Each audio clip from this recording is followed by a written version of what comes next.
What's up, cousins? What's up, cousins? What's up, cousins? What's up, cousins? What's up, cousins? One thing about me, I'm gonna find something to do here in Birmingham. This time, What's cooking, everybody? Welcome to Rell's Food for Thought podcast, where we talk about food, hustle, entrepreneurship, all on one plate. And today we have a very special guest, guys. One of the pioneers, Birmingham food reviews and things of that sort, LaDarrius Hutcherson. what's up, man? Thanks for having me. So I appreciate you, man. So talk to me, man. Tell me what you got going on right now. For right now, basically, I have my new book that's out. It's called "Blowing Where You're Planted." It was released back in February, so I'm doing all things promotion for that, of course. A lot of hosting coming up, a lot of speaking engagements, panels, festivals that I'm hosting. Just a lot of moving around. So let me ask you, what's a normal day in the life of you? Normal day in the life of me. Well, typically I'm editing or recording or in a meeting or brainstorming, having a meeting with my team, just figuring out what's next. A lot of meetings though. A lot of meetings. That's dope. Let's go back a little, man. Tell me basically how everything started for you.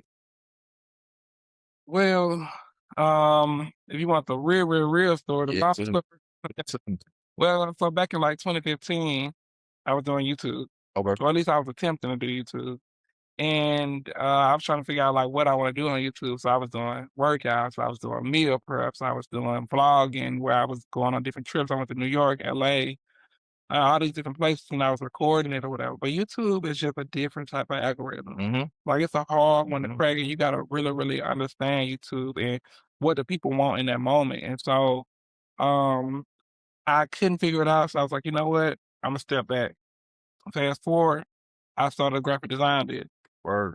In like 2018. I did it from like 2018 right up until my first video went viral, which was in 2022. I went to Root's Place, which was over in Irondale. Mm-hmm. They had soul food. They had like the lunchroom style setup where you can go and you can kind of look at your food, select what you want. I kind of meet yeah. And I recorded the video. I was just being authentic. At that point, I was just like, what? I mean, I don't really got in to lose. I'm just having fun. Right. You know what I'm saying? And it kind of just went from there. And you know, that's crazy, man, that you say being authentic. 'Cause that's one thing you do, like, is, man, you gonna never keep it real, whether it's good or bad. And, Yeah. and I feel like that's so important, you know, for people who do what you do, man, is just keep it authentic. And you know, you ain't got to sugarcoat nothing For sure. you know, because that basically helps the customers and the restaurant. So that's beautiful, man. I appreciate that. And let me ask you, when did you realize that you can really take this serious? So when that first video went viral, that was in like August. It was August 15, 2022. After that, I was just doing content or whatever. I was just, still going. People were still they was liking it or whatever the case may be. Then October came around, Classic came around, and I did like a experience at Classic. Yeah. Went crazy, even as crazy as the first video. I'm like, you know what? People at this point, they seeing me. You know what I'm saying? And they respecting it. And when I did that video the very next year, I ended up working with the Magic City Classic, like officially as an influencer. So it kind of just started that up for me. That's The partnership. That's hard.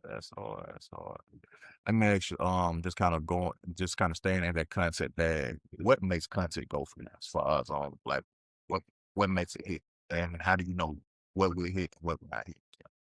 Well, now at this point, I'm like 4 years in, so I understand like what my audience wants. Mm-hmm. You know what I'm saying? And they love like a hidden gem. They love like hole in the wall mom and pop shops. But they also love experiences too, like things to do. They love that as well. So I can pretty much almost tell what's gonna go. Especially something like new, exclusive. They love that. Well, what do you think people don't understand about making content? I don't think people understand like authenticity. Mm-hmm. Just being your authentic self.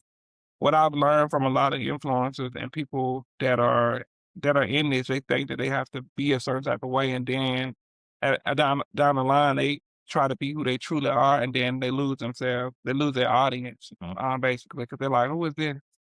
Instead of just genuinely being who you are when you start. That way, whoever love you and like your personality will love you from the start, and you never got to change up. Mm, You know what I'm saying? mhm. So I think that's the biggest thing. That's hard, that's hard. And, so, the more you grow and the more you have basically been out, I mean, I see basically brand deals coming along, things of that sort, man. Talk about the process of that and basically how did that feel as far as on getting that first brand deal? Um, well, man, I I ain't never even really when I first started, I wasn't even necessarily thinking about Mhm. like brand deals because I didn't really realize like what I was doing, and I didn't know like what brand would make sense for what I was doing. You know what I'm saying? I think it's just about working and creating your niche, and then allowing your audience to find you. And from that point, when your audience finds you, that's the same way with the brand is. They find you because they're looking for a specific thing. Every brand is not going to work for you, you know. And for me, when I got the opportunity to work with like McDonald's, I'm like, wait a minute, like this is one of the biggest brands in the world. Yeah, You know what I'm saying? that's amazing. And it's just because they was looking for a specific thing in a specific Southeast area, and they found me. That's beautiful, man, Yeah, especially like with brand like McDonald's, man, like, you out of them. yeah, Yeah, for sure, for yeah. sure, for sure. Now, as far and just kinda staying in brand deals, man, is there anything that you have to turn down? Oh, yeah, for sure, all the time. Yeah. Um, Typically, if it's so far away from me as far as, like, where I'm at in this current moment, I have to make it make sense. Now, if it's something where I feel like, "Okay, this'll push me a little bit, it'll take me out of my box just a little bit, but it's not too far away from where I'm ready to go to," that's fine, but if it's just completely far, I feel like I lose my audience, and I kinda lose myself just because I'm trying to get an opportunity. For sure, for sure, for sure. Now you talk about your audience, and things of that sort, man. What's something that people don't know about you? As far well, get wrong about you. Uh, a lot of times people like a girl wrote me one time and, she was like she had met me twice. She was like, one time she put a thumbs up, the second time she put a thumbs down. And I was like, "Why?" But I think the thing about it is I think when people have a platform and they have an audience, they got a lot of eyes on them, people expect you to always be on. Yeah. Like, they expect you to the person that they watch on their phone, they expect you to be that person every time they meet you. You Mhm. can't have a day. And so, I think that's the thing, like, maybe some people may think I'm unapproachable or not just me, because I don't wanna make it seem like I'm just bigger than life, but anybody that's some sort of a public figure, they see you as, like, unapproachable. So, I think that would be probably the biggest one. That's hard. Um, so let me ask you, as far so kind of moving on and basically to growth, man. What does the next 5 years look like for you? Well, honestly, I'm 4 years in, and if I'm being really real with you, when I first started, if somebody asked me that same question, I would have been like, I would have probably gave them some answers, but the things that's happened for me in the past 4 years are things that I couldn't even fathom, to be honest. I mean, of course, I have dreams, I have goals. So as far as that's concerned, like, of course, I would love to be on TV. I would love to take it to TV, bigger audience, bigger platform. Like, um, I would love to, of course, have my own business of some sort. I know what I want, but I'm not gonna say it. I'll tell you later. That's But cool. That's cool. yeah, just building my brand, and within my brand, building other brands, you know, outside of my brand that can kind of stand alone. Um, and that's just really just continuing to elevate That's and cool. bigger brand deals, just taking the platform, continuing to taking the platform up. That's Yeah, what's up. Now, man, we got a lot of people, who basically are in this space or who want to get in this space of influence no, or public figure. I see. Uh, now, for the ones who actually taking it serious and want to basically get to a certain point, man, give them three things that they should do and or know. I think the first thing is, and I know that it sounds cliche because I know a lot of people say this, but I think the biggest thing is to just start. Hmm. Start. Like, if you find something that you're interested in and something that you want to do, start. Second thing is that they need to know is that you cannot do what you see someone else with. That's what's working for someone else. Oftentimes I see so many people attempting, which is fine because you gotta do what you feel passionate about or what, but do it genuinely feel passionate about it. Like when I first started, I was doing content that was natural to me and to my friends. I was being who I am and just relatable. Content looked a mess, video shaky, all those things, saying things so southern that if I go to a Japanese restaurant, the people in the comments like, "No, you don't say it like that." I'm just being myself. You know what I'm saying? Still to this day. So just finding something that you are like literally passionate about. If you're a woman, you like makeup and you like hair, you like nails and all those things. It's a whole TikTok for that. If you're a person that like DIY, like cleaning, like to do projects in your house, it's a whole TikTok for that. You like to read books, if you like to blah blah blah, it's a TikTok for that. I think a lot of people now they are trying to get into like the review space Mhm, which mhm, because they see it working for a lot of people, but I've seen so many people come and go, mhm. you know what I'm saying? So that's why I'm like, you gotta find something that really, really works for you.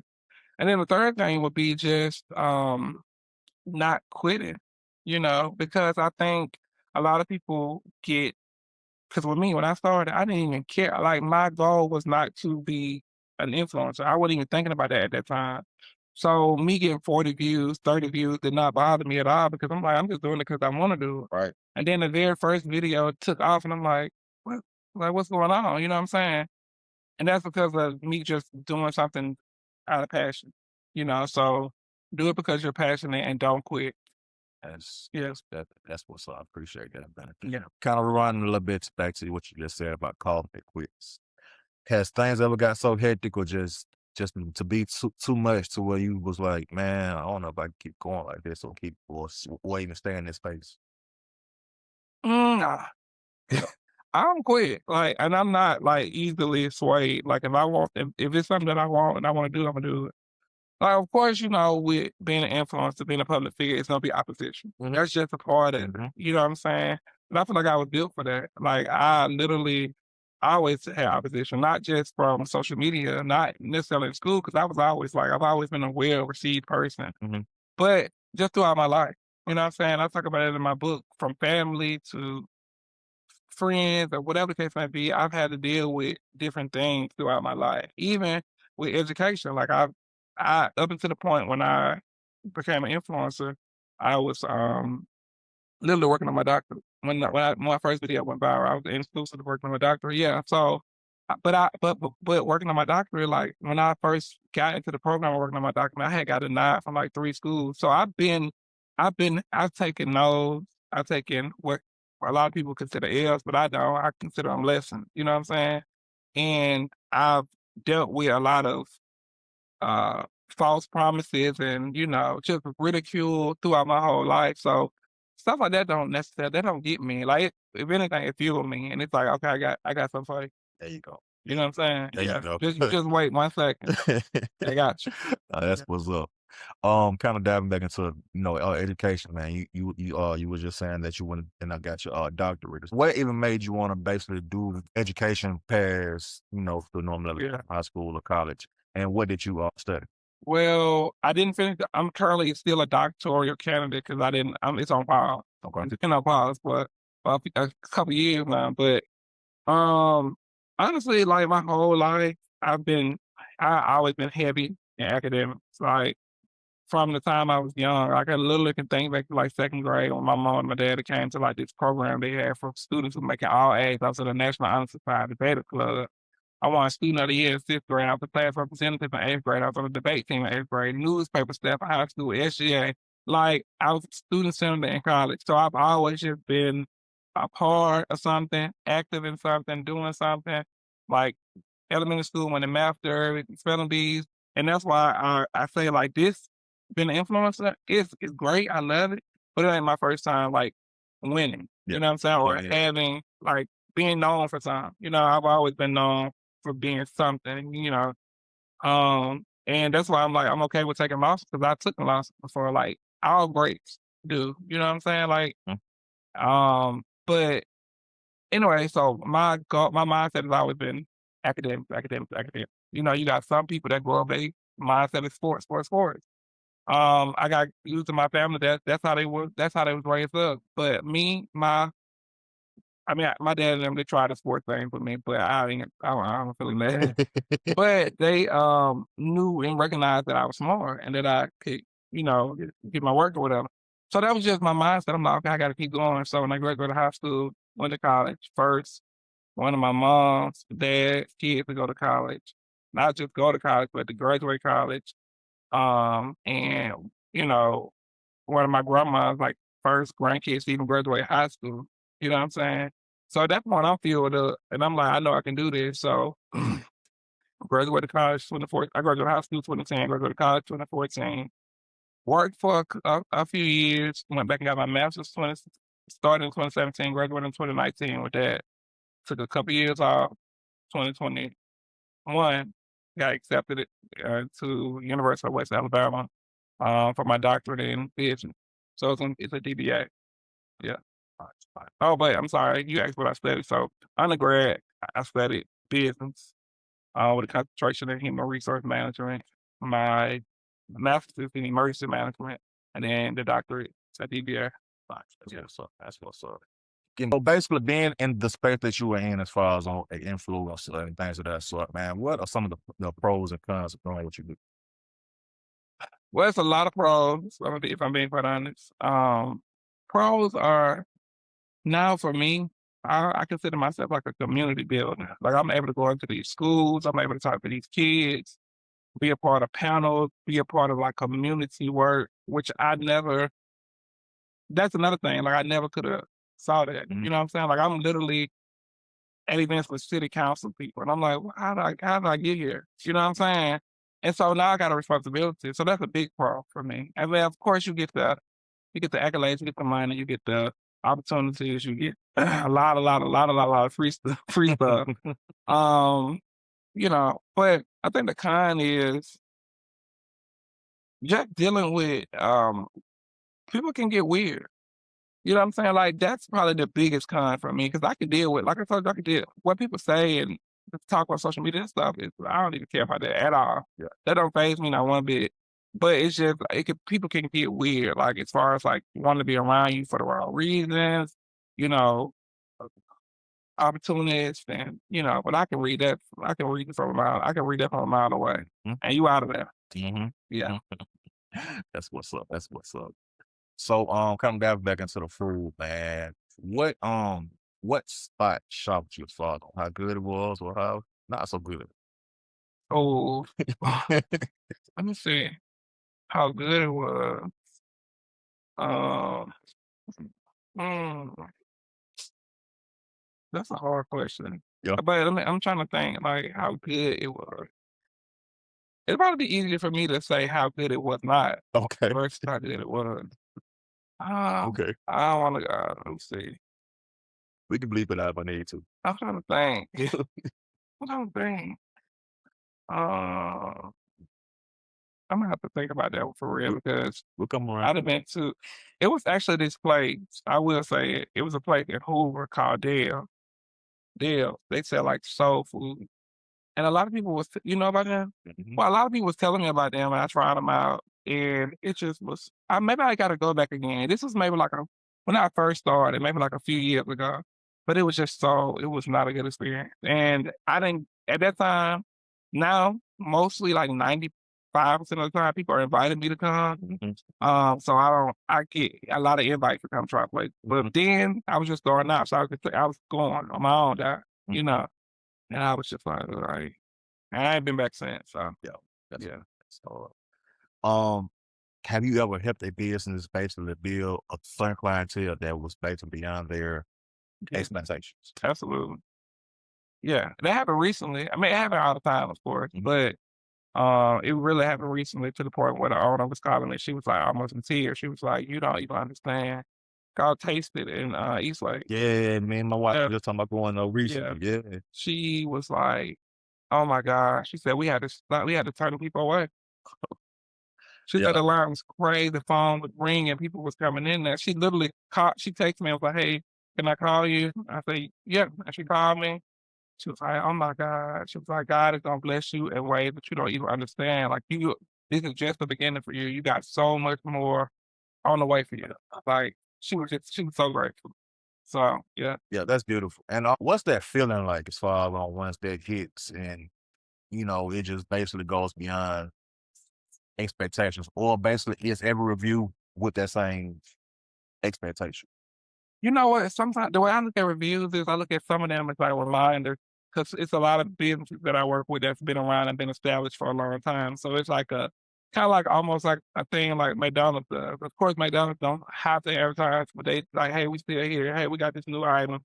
Da da da. So some of that is not to necessarily blow a business up. The business could already be established and doing well, but it's like, hey, we still here. We got new items. Da da da. They might have a core audience or poor, like, poor people that come in there frequently or whatever. And they don't really necessarily need to blow up because they already are there, but it's kind of like we got new stuff. But then there's some people who reach out to me and they're like, look, I don't got it in my budget. I don't have I want you to come in and be honest, do your real thing or whatever. If basically in so many words, if this is my last ditch effort Mhm, to try to save my business, that's fine by me. And I'm like, okay, now I'm gonna let the people know. mhm. I'm gonna let it be known. And sometimes I tell them I'm not gonna let you know what day I'm coming. It's gonna come because I don't want you to be on your because people are automatic. That's another assumption. People think that I just get this special treatment. But nah, sometimes I just go randomly. But sometimes my expectation is to help them out and to give them exposure, not to necessarily sway my review based off of that, but because I'm gonna tell you how it is regardless. But even if it's not necessarily to my liking, go try it for yourself, type Yeah, of thing. yeah, but I always put that out. But you Yeah, said something that was very important. Do not tell them when you come. That's how you get a very genuine review yeah, and a genuine product. yeah, yeah. Because, like, I mean, like it should be the same product from you with Joe Blow, Mhm. but I think it's dope that you even, like, even got that whole mindset Because of I do a putting that up. because I do a lot of my reviews in the restaurant.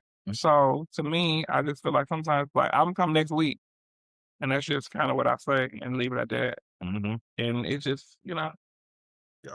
yeah. Yeah. Now you said a little bit earlier, man, about you being an author now, man. What inspired you to even write a book, and what's that book about? Okay, so last year in April, I got hit up by a lady named Lisa, and she was the organizer for TEDx, which I don't know if you're familiar with the TED platform, like people do a TED Talk and stuff like Mhm, that. mhm, mhm, So TED has a sub category or like a sister type of thing, or more like a thing where they kind of take on a role called TEDx, mhm, which is a like I said, like another version of TED or whatever. And she was like, TEDx Alabaster is happening in August. And she was like, we would love for you to be a part of it or whatever. Typically people have to apply, but she reached out to me because she saw my journey, see what I do or whatever. So I guess she felt like I would have a good talk to have or whatever. So I'm like, "Ooh, wait, I'm like, TED is a big platform. Like, but TEDx itself has like 40 million subscribers on YouTube. TED, the big the boss of it all, Ted, has like 90 million subscribers on YouTube. Yeah. So I'm like, oh, wait, this is a huge platform. And everybody don't get the opportunity to say that they were a part of TED. You know what I'm saying? That looks good on your resume. For like speaking engagements, stuff like that. So I'm like, this is a big deal. So then I started thinking about like what I want to talk about. And of course, I feel like she reached out to me because of who I am and what I do. So I'm like, I gotta incorporate that. And the title of my talk became as I was writing it, Balloon Where You're Planet, because I wanted to talk about the importance of, well, first of all, let me backtrack a little bit. The thing about TEDx is you have to present a new idea or idea that is worth spreading. That's their right. thing. Yeah. So a lot of people don't talk about building something right in your hometown. Where you from? Like, I'm born and raised here. A lot of people think that you have to leave in order to become something big or to make an impact. So I started writing about that, and then again, the title "Blowing Your Planet" came along, and then TEDx happened in August, and I had already been talking to a publisher prior to because I wanted to do a children's book at one point. I reached back out there. I was like, "Look, I think time is now." To be honest with you, because I feel fueled up. Like I done did this TED talk. It was the hardest thing I ever did in my life. To be honest with you, a big stage, having to memorize like 7 minutes worth of material. I never had done nothing like that in my life. Like, I'm educated, but So speaking is a whole people don't understand, speaking is a whole different thing. Like, when you get in front of that audience, it's either fight or flight, you know what I'm saying? So, you have to be ready. Like, you have to be fluent in all those things or whatever. I even had a coach to help me. I was just gonna get Yeah. to that, yeah. Oh, yeah, I did. I took it very serious, and so, um, that happened, and then, like, September, we started writing the book. It was done by, like it took us, like, a few 5 months or so, and then, but it was my story, like, I tell people all the time, my story been written, all my life, you know what I'm saying? So, it wasn't that hard story to write, this is a true story, so yeah. That's cool, man. Mhm. And you spoke a little bit about basically hiring a speech coach, man. I feel like that's so important for people to, for one, invest in what they're doing. And that's what did, and that's exactly what you did. Well, what happened was I was actually doing a podcast with this guy, and the lady who podcast studio he was doing his podcast at, she's not necessarily a speech coach, she's an acting coach. Okay, I see. So yeah, it's even better because she was teaching me how to memorize my line, like muscle memory with my lines, and how to like articulate myself and what to look at in the audience at every point. And I'm telling you, like it's really like I take my hat off to people who are like performers and actors and stuff like that because on top of you having to memorize your lines, you still having to do these little things and make sure the crowd is engaged. It's a lot. It's a show. It's a show. It's an entire show. Even when you're doing a speech, you have to look at it as it being a show because you got to put on a performance or whatever. And that's what I did. Like I gave it my best.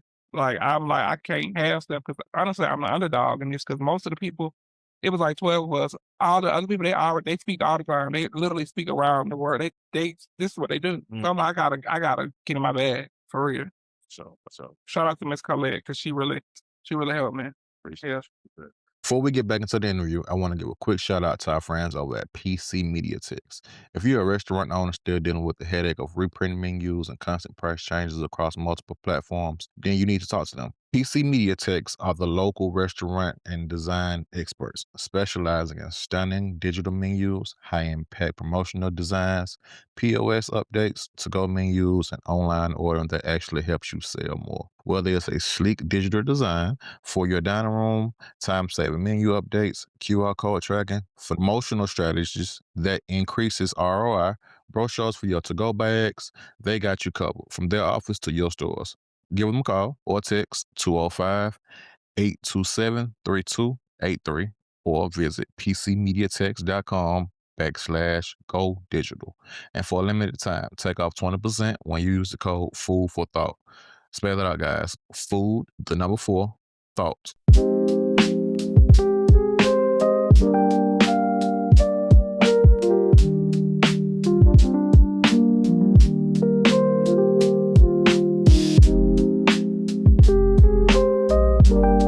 All right, it looks good.